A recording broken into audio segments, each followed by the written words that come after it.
Eh bien, pour Citroën, la préparation de cette aventure, je crois qu'on peut l'appeler comme ça, a été une merveilleuse expérience et nous nous sommes tous donnés à cette expérience avec une joie très profonde.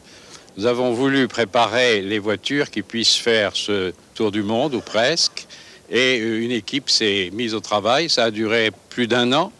et c'est seulement en avril 84, il y a 6 mois, que nous avons pu montrer le premier prototype des voitures. Il s'agit donc d'une Visa 4x4 que vous voyez à l'image et dont la caisse a été renforcée de façon à ce qu'elle puisse tenir dans toutes les circonstances. Nous avons voulu en effet que les jeunes candidats qui vont faire ce tour du monde travaillent dans des conditions de sécurité absolues. Alors, c'est une caisse avant que nous appelons caisse exportation, et qui comporte des renforts surtout pour pouvoir recevoir un treuil qui permet de tracter 2,5 tonnes, ce qui est très considérable mais très nécessaire dans certains cas. En fait, il faut aussi noter que le réservoir est de très grande capacité et que nous avons monté un arceau qui a pour effet toujours la sécurité et qui a pour but la sécurité des passagers.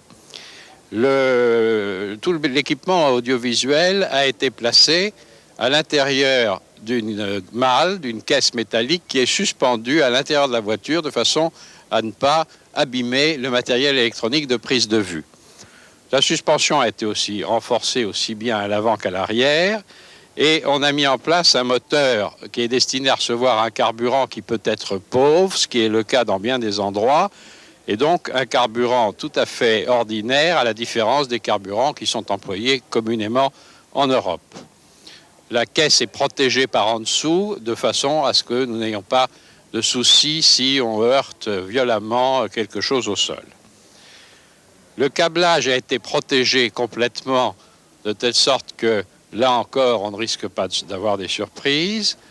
D'autre part, on a sur le plan de la carrosserie rajouté un certain nombre de choses. À l'avant, vous avez vu où vous allez voir les pare-buffles qui permettent non pas de se protéger des buffles, il est peu probable qu'on en rencontre souvent, mais même des petits animaux, une protection très similaire à l'arrière et un porte-roue de secours à l'extérieur pour gagner de la place, puisqu'à l'intérieur, nous avons allogé un réservoir d'essence de 100 litres, dans les accessoires, sur le toit, des malles pour les affaires personnelles des voyageurs, des grilles de désensablage, pelles, et autres outillages qui sont tout à fait nécessaires.